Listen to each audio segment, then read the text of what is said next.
Welcome to Common Sense Care, parenting gender-confused kids with truth and love. So-called affirmative care is the gender industry's one-size-fits-all answer for any and all children and youth who struggle with their identity. In no other area of medicine, psychology, or education is one treatment plan assigned to all people. At Partners for Ethical Care, we believe that each child should be treated as an individual and given the care and support that's most appropriate for him or her. Today, we're here talking about my child just announced a transgender identity. What now? And I'm Maria Kepler. And I'm Erin Brewer. And boy, that is a big question. What do we do? Because some parents might think, oh, this is no big deal, and not understand. It's almost akin to a child coming home and saying, I think I might want to take powerful drugs that will delay my development and affect me for the rest of my life. That's basically what they're saying when they announce that they're questioning their gender identity, that they're potentially on a fairly dangerous path. Yeah, and often what you hear or what parents are told is it's just social transition. You know, it's just a haircut. It's just different clothes. It's just a different pronoun. It's just a different name. There's nothing permanent about it.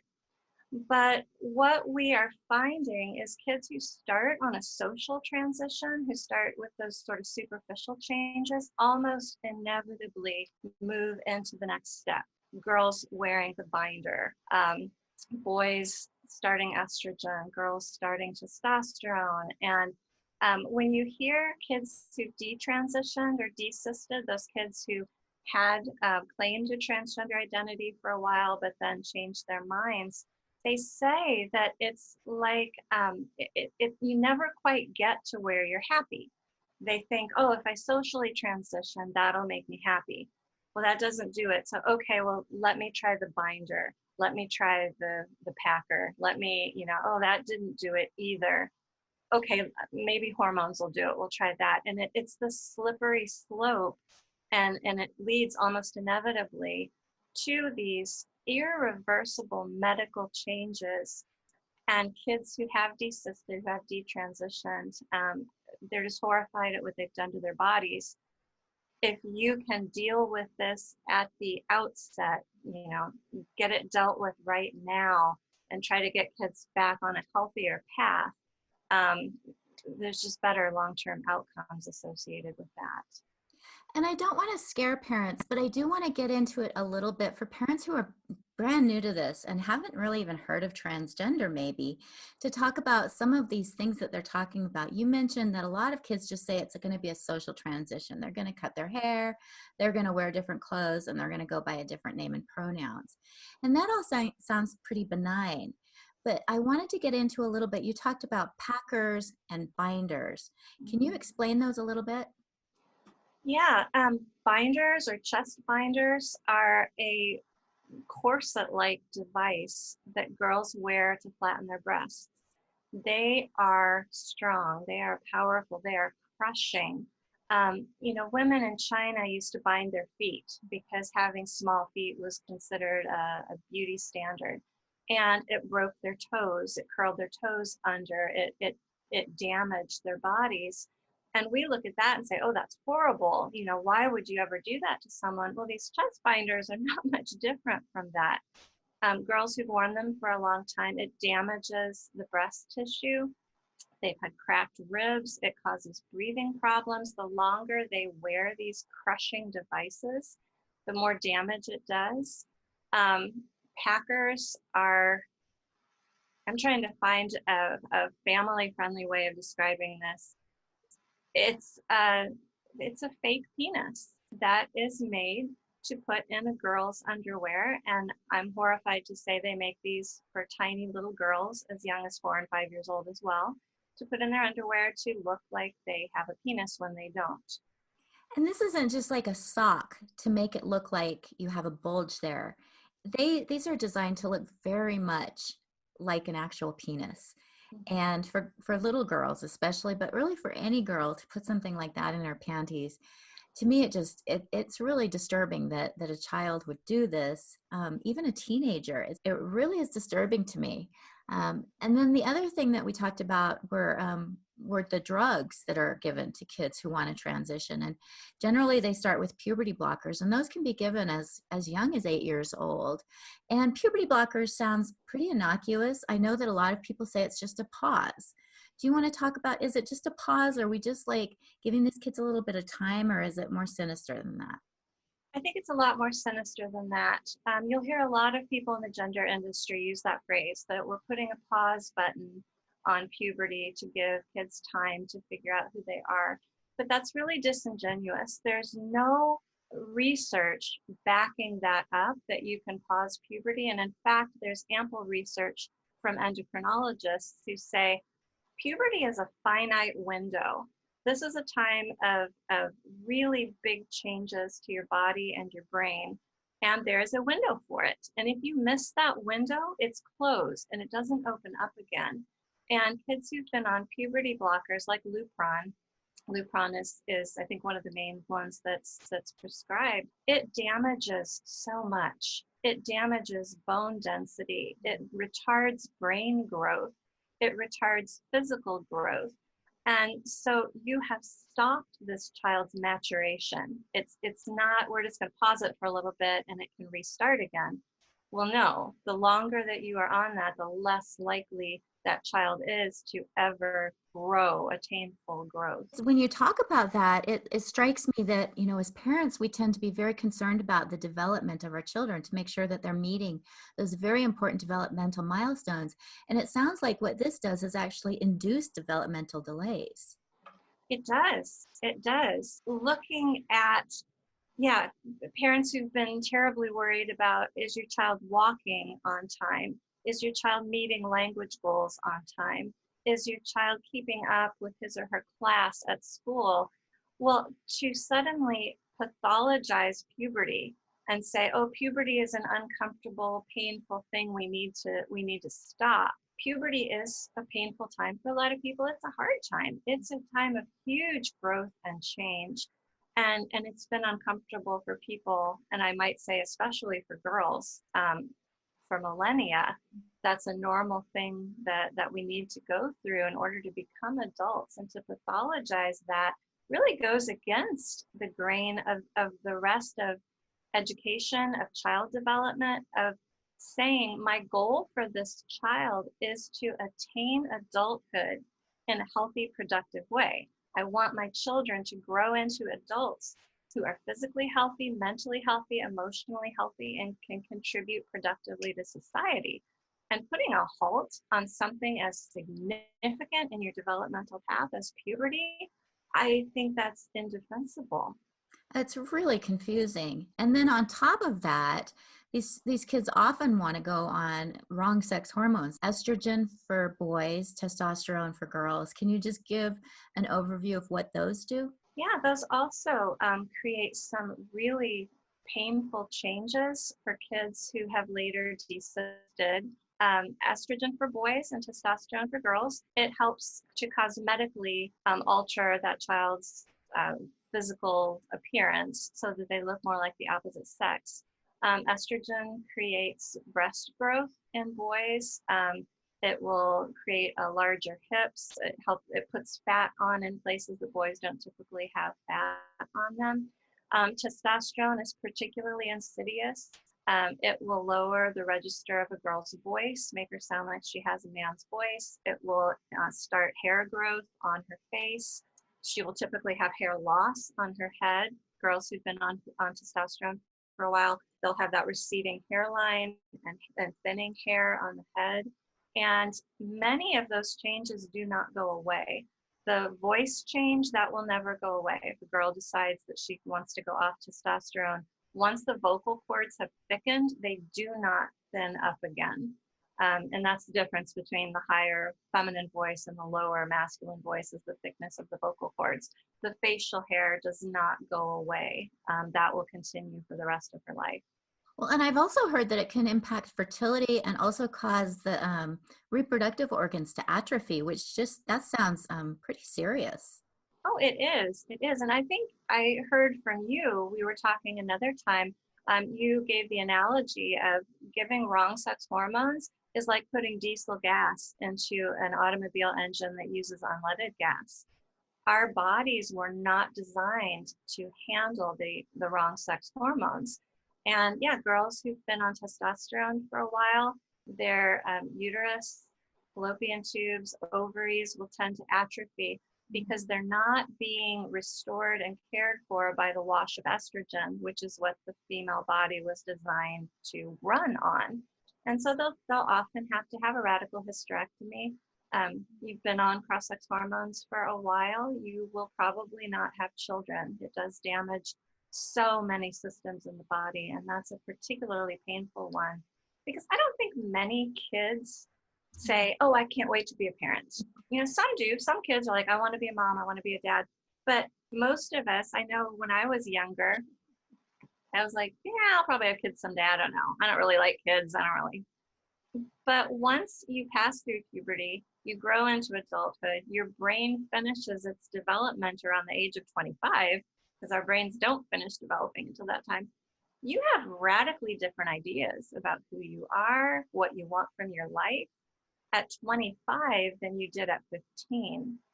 So putting kids on a path of no return at 15, 16, 17 is just unconscionable. And then you compound that with these kids who want surgeries. So girls as young as 13 want their breasts removed sometimes, and doctors are doing this. Surgeons are willing to do this. So removing the breasts, for boys getting castrated, having their testicles removed. I mean, that is irreversible. There's no doubt about that. And it's also like any kind of elective cosmetic surgery really should be questioned in anybody, but especially in children who are grappling with these identity issues. Yeah, and I hear people say, oh, you can go back and get breasts again. You know, a particular gender industry therapist has been caught on video saying, oh, if a girl decides that she wants breasts again, she can just go get them. No, they're not the same. Once Not you've at had your all. breasts removed, sure, you can have reconstructive surgery at a very expensive cost, but they will never nurse a baby with those breasts. The milk ducts have been severed. They're not coming back. The sensation, they will never have a pleasurable sexual sensation with the breast. And also with the reconstructive genital surgeries, they have so many issues with infection, inability to urinate well, with the sexual dysfunction. They will never have normal sexual function down there because we cannot reproduce what nature created. And damaging that for cosmetic reasons in childhood is just unethical. That's just one of the most unethical things to do to children that I can think of. And so that's something that I think is really important, is that people who are part of the transgender movement suggest that those who don't support children in their gender identity are being hateful, that they're potentially putting their children at risk because they're not affirming their child. And yet, based on, you know, the information that I have and what we've talked about today, it's very clear to me that if a child starts down that path, it's a path towards dysfunction, developmental delays, long-term side effects, basically medicalizing a child for the rest of their life. And so this really isn't about affirming a child. It's about looking out for the best interest of a child and what's healthy. And generally speaking, experts and parents don't try to affirm a child in something that's going to damage them. And that's what I think this is all about. It's not about saying that your child has to be gender conforming. It's suggesting that going down this transgender path has really significant negative long-term outcomes. I agree with everything you've said, Erin. And when a child announces a transgender identity, they do need support and they do need affirmation of their feelings. These are real, genuine struggles that these kids are having. They need compassion, they need support, but they need parents and experts who are looking after their long-term good, not just conforming to momentary social pressure to do a particular thing. So as we look at our own children, we want to ask, okay, what's going on? Why is my child feeling this way? How can I validate that, yeah, you're really struggling. I see that you're suffering. Let's talk about how we can help you. And so how do we be those kinds of parents? How do we address our kids' real, heartfelt, serious needs while looking at the whole child and saying, let's find the best path for you that's going to bring you to a place of healing. So I would love to hear from you, because you have so much history and knowledge about what this path looks like. So I'd like to hear your thoughts on that. All right. Well, one of the things that strikes me, for those who don't know, I actually had a transgender identity as a kid, and it was very powerful. I was very adamant that I was a boy, and that my teachers should treat me like a boy and call me by the boy's name that I wanted. I acted like a boy. I didn't want to be in boy sports, and so I was very determined to convince the world that I was a boy. And in my head, I was pretty sure I was a boy. I was like, kids have magical thinking, and they actually can get into a mindset where they're like, they can first kind of flirt with the idea and then really believe that there's something that they're not. In my case, I had therapists and parents and teachers who did not affirm me, and they didn't tease me and they didn't dismiss me. And I think that's really important, that parents might hear this, and some parents might just say, oh, that's ridiculous, like, my kid's not a boy, or my daughter's not a boy, my son's not a girl. What are you talking about? This makes no sense, and really dismiss it. And I think it's important to take this seriously, because this is coming from very strong feelings that a child has.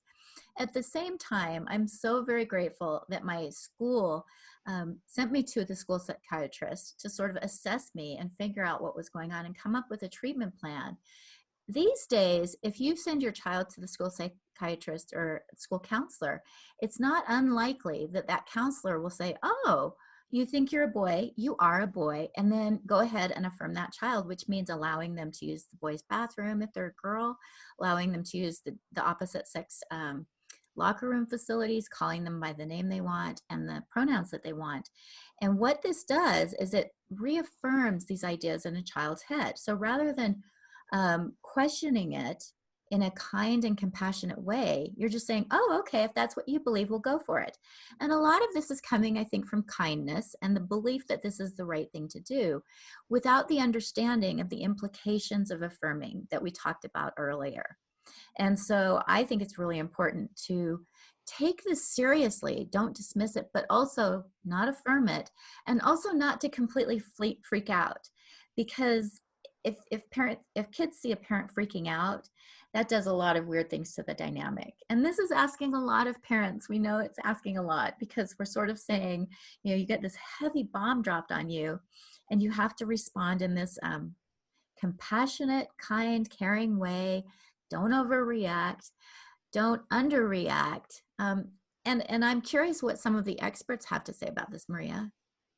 Well, I loved what you said about not putting a child on a path of just automatic affirmation, because we know from an educational and a child development background that what you tell a child will believe. Children believe trusted adults. And I believe it was Johann von Goethe said, treat a man as he is and he will remain what he is. Treat him as he ought to be and he'll become what he ought to be. And so what the people around you reflect to you reinforces what you believe about yourself. That's just really basic psychology, social psychology. So if you are constantly being told, let's say you're suffering from anorexia, and the people around you are telling you, yes, you really are fat. Yes, I agree with you. You should get your stomach stapled. You should take some more diet pills. That person will die. That person will die from that advice. You would never do that to an anorexic. And so what we tell kids about themselves is vitally important to what they believe about themselves and the decisions that they will make in the future. And I also just wanted to say, I love what you said to parents about just be calm Be patient, don't freak out. And it is okay to say to your child, I don't understand this. I'm completely at a loss. I need you to tell me more. I need to hear from you. I need you to explain this to me. And I need some time to think about this and to try to understand it. Please be patient with me as I try to understand, because I want to get what you're going through. You know, I know that there were times as a child where I felt stupid. And if I had gone to my teacher and said, I'm stupid, and she said, oh, you're right, you are stupid, that would not have been helpful. Kids go through stages where they feel stupid, they feel ugly, they feel unloved, and we really would not suggest that teachers or parents or other adults in these kids' life affirm those feelings. And yet in this case, this very strange case, we're saying, even though this potentially can lead to lifelong damage, that it should be affirmed. And so it's a very strange thing that this transgender movement is suggesting, really. And I was wondering if you wanted to hear from Sasha Ayad. She is a therapist who works with teenagers and has some really good insights about how you should respond when a child comes to you and says that they're questioning their gender identity. Parents have to recognize that their child is undergoing one of the most confusing periods in their life. Very lovingly, very kindly say, look, I see that this is a struggle you're going through, and I don't know what this means, but we're going to get through this together. I'm here for you. And parents can do lots of things to strengthen relationships. And sometimes that's all that a child needs, is just some time with their parents. And I know that we're told over and over again that the most important relationships in a child's life are their peers, but they're starting to question that now. And I think a lot of parents sort of have abdicated their role as parents because they think, oh, their peers are more important now. I don't really need to parent. And that's just not true in this case. And in most cases, teenagers really do need parent figures in their lives to guide them. Yeah, they do. And this time of adolescence, especially, we're kind of focusing on that period because there's so many kids who are announcing this during adolescence and puberty. But this time in their lives is so formative for them because it's the time they're starting to leave the den and move into the forest. They're starting to grow up and prepare to leave home. And so those outside influences, their peers and people outside the home, do start to become more important for them. And their focus often shifts that direction. But they still very much need that safe, secure home base. And in an ideal world, the children are close enough with their parents and trusting with their parents that the child can venture out into the forest and start interacting with it. But the parents are still there watching. And if the parent sees something where the child is going in a direction they shouldn't, the parent kind of pulls the child back to the den and says, hey, this is not a healthy thing. Here's what I see happening. We're not going to let that happen. Because until children are 18, they are still legally under the care of their parents, and parents have that right and that responsibility to say, no, this particular thing is not healthy. I'm not going to let you go there. And then the child goes out in another direction that's a healthy direction, and the parent says, that's great. You're doing a fantastic job there. I love the grades you're getting. I love the way you're, working in that part-time job.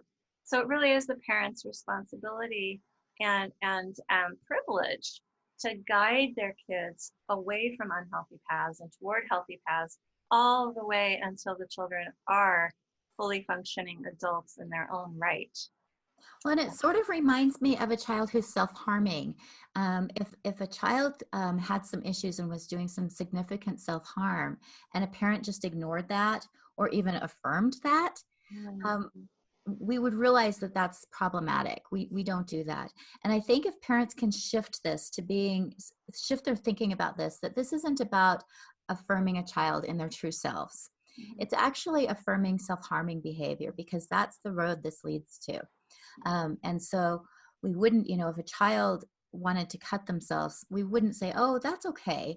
or starve themselves, as we mentioned in the case of an anorexic, or is engaging in really dangerous behaviors. Parents, right, and as you said, responsibility is to pull the kid back in and help to guide them. And so it really is, this is a time when parents can have a huge influence on a child. And we have some questions from some parents who have actually had children who have gone down the transgender path. And we asked them, what would you have liked to have known when you first encountered this? And I think this can be really informative to parents who are just coming into this the first time, or maybe parents who haven't, but who, these days you just don't know what might walk in the door. So it's always good to have some information about, what should I know about this if my child does come in and say, I think that I'm transgender. The first question that we got relates very well to Sasha Ayad's counsel. She said, the parent asks, what should my primary goal be? Mm-hmm. What is the most important thing to focus on first? The first thing is your relationship with your child. You don't want to damage the relationship by freaking out or ignoring the problem. I think probably a parent's first instinct when this happens is like, I've got to stop this. What's the right words? What's the right logic? What's the right thing to do to make this stop right now? And unfortunately, it's probably not going to stop quickly because this is such a deep heart issue with the child. You want to try to realign your child with your family, because unfortunately, schools, social media, what's going on out in the world is really disaffirming the importance of the family. They're telling kids, if your parents don't automatically tell you it's great that you're transgender, they're homophobic, transphobic, hateful, bigoted, toxic. Those are just lies that are separating kids from the primary relationship of their lives, the most important people to protect and care for them, and that's their parents. And so parents have to do double work in helping their children see, oh, you know what, mom and dad are actually not hateful. They're not toxic. They love me a lot. They care about me. And I think one way you can do that is by actually trying to shift the focus a little bit away from the transgender identity issue and focus on things you can do with your kids. If your child has an activity that he or she really loves, try to do it with them. Take them roller skating, take a cooking class with them. Try to establish that you are their friend, you are their cohort more than the world is, and really strengthen that relationship. And I think that what you said is so important, because I've seen both ends where parents completely ignore the problem and think it will just go away on its own. And I've also seen parents who have freaked out so much that they become incapacitated to really build that relationship with their child. And as you said, this is not something that's likely going to resolve in a couple of days, a week, couple months, maybe not even for years. And so you have to sort of steel yourself for the long haul. And if you're in the middle of crisis and just completely freaking out about this, then you're not going to be able to build that relationship with your child. And so I think it's sort of like the bomb goes off, and rather than like running away or just pretending like it's not there, you have to say, okay, this is a new reality that we have to deal with. And I'm strong and I can handle this, and I need to focus on my child, because if I let myself freak out, I'm not going to be able to parent the child the way the child needs me to. Yeah. And it would be understandable to freak out. I don't want parents to feel like they're judged, because this is a huge thing. And so, self-care and finding support for yourself is going to be so important, because I think we're going to talk about that in a later episode, is how to get support for yourself and self-care. Yeah, A parent I know who found a really good therapist for her child, and we're going to talk about that in a later episode too, is how to find a responsible therapist. Yes. But this therapist met with the child and then said to the parent, I think your child's going to be fine. I think your child's going to come through this, but I think it's going to take longer than you're comfortable with. Yeah. And I thought that was kind of have to yeah. So the next question that we have is, I discovered my child's trans identity on her social media account, which she doesn't know I can see, but she hasn't come out to us yet. Should I bring it up with her or wait until she brings it up? Which is a great question. That's a tough one. My first just sort of gut reaction to that is to ask, how important is it to you that your child doesn't know that you can see their social media? Yep. If you really need to maintain that sort of spy hole there, that you can keep an eye on this without your child knowing, you're probably going to have a harder time bringing it up. If you're willing to out yourself and go, I actually can see what's going on in your social media, and I saw this and I'm concerned. Can you tell me more about this? And I think the way you phrase it is always so important with kids. If you can ask more questions than you make statements, I think you're going to have a little bit more success rather than coming to the child and saying, hey, I saw this on social media, What's going on? But if you can just say, hey, I have to admit, I've been lurking on your social media. I saw this thing that I really don't understand. Can you tell me more about that? That's a really good phrase to keep in your toolkit. Can you tell me more about that? Another thing I think is, if you don't feel comfortable admitting it, to just, again, use those skills to start strengthening your relationship with your child. Start spending more time with them. Start asking really general questions. Because as you said, if you start asking questions and you have a good, solid relationship with your child, they might start opening up to you, and then you don't have to out yourself. So I think that there are two approaches here, and it just depends sort of on how you think your child's going to react. I know that some children will just completely freak out if they feel like their parents have been spying on them, and it could really undermine the relationship, as well as you said, that the insights that they're getting from lurking on that social media. There are other children who might really be like, oh, I had no idea. Let me tell you about this. And so I think part of it is just judging your child and kind of getting how they're going to react, because really what you want to do here is build that relationship. And so you want to move forward with that. And if you think that outing yourself is going to undermine your ability to do that, then you might want to think of some other strategies. Yeah. Well, and another thing that's important to keep in mind, especially during adolescence and the teen years, it can really feel like your kids hate you and want nothing to do with you. They're really good at communicating that, but that's actually not the truth. They want a relationship with their parents. They want to feel cared for. They want to feel known. They want to feel seen. And just like with small children need the discipline, they need the authority, they need the watching, and it provides them a sense of safety. Older kids do too, and sometimes even more, because they feel themselves moving out of the den and into the forest, and that can freak them out. They can go in 5 minutes from, I am an adult and I am in charge of my destiny and I need no one, to, oh, I just want my mom to hold me and make me a cup of hot cocoa. And that's part of what's so hard for teenagers, is they're flipping back and forth between those things. But at the end of the day, they want relationship with their parents. They want to be known. They want to be seen. They want to be loved and cared for. And I think keeping that goal in mind is, what will this do to my child's relationship with me? Will this improve it or will this damage it? That will help guide a lot in your decision making. You may and are likely the only one who is going to save your child from going down a really unhealthy path. And I'm sorry to say that you're probably going to be alone in this for a while until you find some other support, some other gender critical, meaning people who are questioning the gender narrative, to kind of support you on this. But you are going to have to steel yourself. You're going to have to get ready for some opposition, and you're going to have to be ready to just make a stand for your child, and say, this is what I'm going to do with my child to protect him or her. And there are resources out there. I'll list some in the description of this video. One of them is Partners for Ethical Care. If you go to their website, there's a lot of information there.